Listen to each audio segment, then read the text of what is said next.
Champions ట్రోఫీలో భాగంగా India New Zealand మధ్య జరిగిన రసవత్తర మ్యాచ్లో టీమిండియా సూపర్ విజయాన్ని నమోదు చేసి అదరగొట్టింది.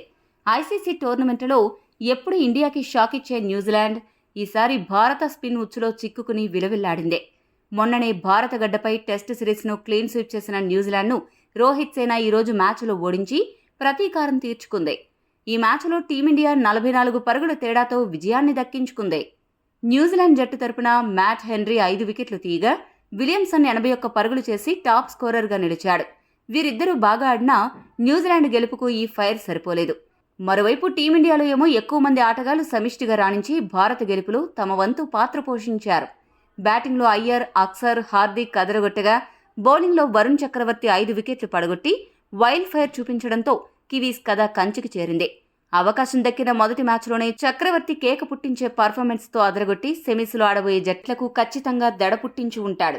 వరుణ్ చక్రవర్తి అనే అస్త్రాన్ని సెమీస్ కోసమే దాచిపెట్టి ప్రత్యర్థులకు షాక్ ఇవ్వడానికి ఇప్పుడు ప్రయోగించినట్లు తెలుస్తోంది. న్యూజిలాండ్ ఆటగాళ్లు అద్భుతమైన బౌలింగ్, అసాధారణ ఫీల్డింగ్తో ఆకట్టుకున్న భారత స్పిన్ బౌలింగ్ని ధీటుగా ఎదుర్కోలేక చేతులెత్తేశారు. న్యూజిలాండ్పై ప్రతీకారాన్ని తీర్చుకున్న ఇండియా ఇప్పుడు వన్డే ప్రపంచ కప్ ఫైనల్స్లో ఆసీస్ చేతిలో ఎదురైన ఘోర పరాజయానికి రివెంజ్ తీర్చుకోవడానికి సిద్ధమైంది. ఇండియా, ఆస్ట్రేలియా మొదటి సెమీఫైనల్ మ్యాచ్లో తలపడనున్నాయి. రెండవ సెమీఫైనల్ మ్యాచ్లో న్యూజిలాండ్, దక్షిణాఫ్రికా తలపడతాయి. మరి ఈ హై వోల్టేజ్ సెమీఫైనల్ మ్యాచ్లో ఎవరు విజయాన్ని అందుకుంటారో వేచి చూడాలి. సెమీఫైనల్స్లో గనక ఆస్ట్రేలియాను నాకౌట్ చేస్తే ప్రపంచ కప్ ఫైనల్స్లో ఎదురైన ఓటమికి ఆసీస్పై ఇండియా రివెంజ్ పరిపూర్ణమవుతుంది. ఈ మ్యాచ్లో ఒక ఆసక్తికర అంశం ఏంటంటే టీమిండియా బ్యాటింగ్ చేసేటప్పుడు 2 వికెట్లను స్పిన్నర్లకు, 7 వికెట్లను ఫాస్ట్ బౌలర్లకు సమర్పించుకుంది.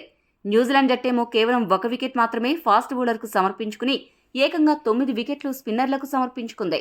దీంతో టీమిండియా ప్లాన్ దుబాయ్లో సూపర్ సక్సెస్ అయిందని చెప్పాలి. ఛాంపియన్స్ ట్రోఫీకి ముందు చాలా మంది విశ్లేషకులు అంతమంది స్పిన్నర్లు ఎందుకు అని విమర్శలు చేశారు. కానీ ఈ మ్యాచ్లో ఏకంగా 4 స్పిన్నర్లతో మ్యాచ్లో గెలిచి గంభీర్, రోహిత్ విమర్శకుల నోలు మూయించారు. అలా టీమిండియా స్పిన్నర్లతో ప్లానింగ్ ఈ మ్యాచ్లో సూపర్ సక్సెస్ అయింది. ఈ మ్యాచ్ హైలైట్స్ విషయానికొస్తే టాస్ గెలిచిన న్యూజిలాండ్ జట్టు మొదట బౌలింగ్ చేయాలని నిశ్చయించుకుంది. బ్యాటింగ్లో బీభత్సం సృష్టిస్తారు అనుకున్న భారత ఓపెనర్లు తుస్సుమన్న టపాసుల్లా తేలిపోయారు. గిల్ 2 పరుగులకి అవుట్ అవ్వగా రోహిత్ శర్మ 15 పరుగులు చేసి పెవిలియన్ చేరాడు. ఇక ఆదుకుంటాడేమో అని ఆశించిన విరాట్ కోహ్లీ 11 పరుగుల వద్ద ఉండగా గ్లెన్ ఫిలిప్స్ గాల్లోకి ఎగిరి అసాధారణ డైవింగ్ క్యాచ్ పట్టి అబ్బురపరిచాడు. అచ్చం పక్షిలాగా గాల్లోకి ఎగిరి కోహ్లీ కుట్టిన బంతిని క్షణకాలంలో పట్టేసి క్రికెట్ ప్రపంచాన్ని ఫిలిప్స్ షేక్ చేశాడు. అతడి క్యాచ్ చూసిన తర్వాత అటు కోహ్లీతో పాటు స్టేడియంలో ఉన్న అభిమానులు, భార్య అనుష్క శర్మకు కూడా మైండ్ బ్లాక్ అయింది.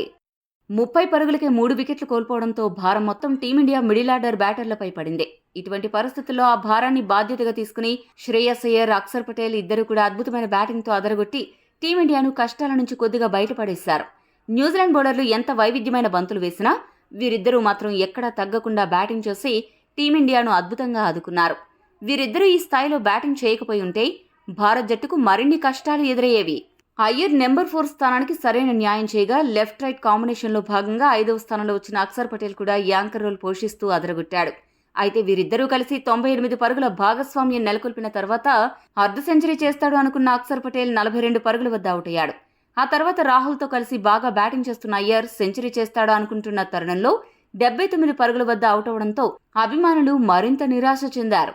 ఇక మిగిలిన మిడిల్ ఆర్డర్ బ్యాటర్లలో రాహుల్ 23 పరుగులు చేసి పర్వాలేదు అనిపించగా జడేజా 16 పరుగులు చేసి అవుట్ అయ్యాడు. కేఎల్ రాహుల్, జడేజా మరింత బాగా బ్యాటింగ్ చేస్తుంటే టీమిండియా స్కోరు మరింత పెరిగి ఉండేది. కానీ కీలక సమయంలో ఇద్దరు అవుట్ అయ్యారు. అయితే ఫినిషర్ హార్దిక్ పాండ్యా బాధ్యత తీసుకుని 45 పరుగులు చేసి సత్తా చాటాడు. టైలెండర్లలో షమి 5 పరుగులు, కుల్దీప్ యాదవ్ 1 పరుగు చేశారు. దీంతో భారత్ జట్టు 50 ఓవర్లు ముగిసే సమయానికి 9 వికెట్లు నష్టపోయి 249 పరుగులు చేసింది. న్యూజిలాండ్ బౌలర్లు అద్భుత బౌలింగ్తో ఇరగదీశారు. ముఖ్యంగా మ్యాట్ హెన్రీ ఏకంగా 5 వికెట్లు తీసి అదరగొట్టగా మిగిలిన న్యూజిలాండ్ బౌలర్స్లో మైకెల్ బ్రేస్వెల్ మినహా మిగతా బౌలర్లు అందరూ 1 వికెట్ దక్కించుకున్నారు. 250 పరుగుల విజయ లక్ష్యంతో బరిలోకి దిగిన న్యూజిలాండ్ జట్టు ఆరంభంలోనే ఓపెనర్ రాచిన్ రవీంద్ర వికెట్ కోల్పోయింది. రవీంద్ర 6 పరుగులు మాత్రమే చేసి పెవిలియన్ చేరాడు. అయితే మరొక ఓపెనర్ విలియంగ్, 1 డౌన్ బ్యాటర్ విలియమ్సన్ ఇద్దరూ కలిసి జాగ్రత్తగా ఇన్నింగ్స్ నిర్మించడం మొదలుపెట్టి టీమిండియా బౌలర్లను ధీటుగా ఎదుర్కోవడం మొదలుపెట్టారు. కాకపోతే స్పిన్నర్లు ఎంట్రీ ఇచ్చినప్పటి నుండి న్యూజిలాండ్ జట్టు వేగం బాగా తగ్గింది. ఇంతలోనే వరుణ్ చక్రవర్తి ఎంట్రీ ఇచ్చి 22 పరుగులు చేసిన విలియంను క్లీన్ బౌల్ చేశాడు. ఆ తర్వాత విలియమ్సన్, డారెల్ మిచెల్ ఇద్దరూ కలిసి 3వ వికెట్కు 44 పరుగుల కీలక భాగస్వామ్యం నెలకొల్పి భారత బౌలర్లను బాగానే విసిగించారు. వీరి భాగస్వామ్యం ప్రమాదకరంగా మారుతున్న తరుణంలో 17 పరుగుల వద్ద డారెల్ మిచెల్ను కుల్దీప్ అవుట్ చేశాడు. ఒకవైపు వికెట్లు పడుతున్నా మరో ఎండ్లో ఉన్న విలియమ్సన్ అద్భుతమైన బ్యాటింగ్తో అర్ధ సెంచరీ కూడా సాధించాడు. మిచెల్ అవుట్ అయ్యాక విలియమ్సన్ బ్యాటింగ్ వేగం పెంచడంతో టీమిండియా గెలుపు అవకాశాలు నెమ్మదిగా తగ్గడం మొదలైంది. భారత స్పిన్ బౌలింగ్ను విలియమ్సన్ అద్భుతంగా ఎదుర్కొని టీమిండియాకు చెమటలు పట్టించాడు.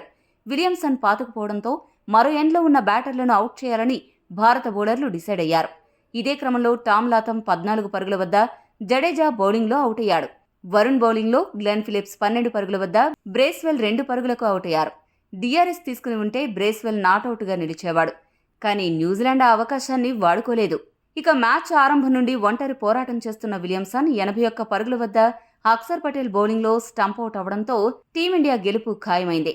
ఇక చివర్లో వరుణ్ చక్రవర్తి, కివీస్ టైలెండర్ల భరతం పట్టడంతో న్యూజిలాండ్ జట్టు 205 పరుగుల వద్ద ఆలౌట్ అయింది. ఇండియా బౌలర్స్లో వరుణ్ చక్రవర్తి 5 వికెట్లు తీసి అదరగొట్టగా మిగిలిన బౌలర్స్లో కుల్దీప్ యాదవ్ 2 వికెట్లు, జడేజా, అక్షర్, హార్దిక్ 1 వికెట్ దక్కించుకున్నారు. ఈ వీడియో మీకు నచ్చితే లైక్, షేర్, కామెంట్ చేయండి.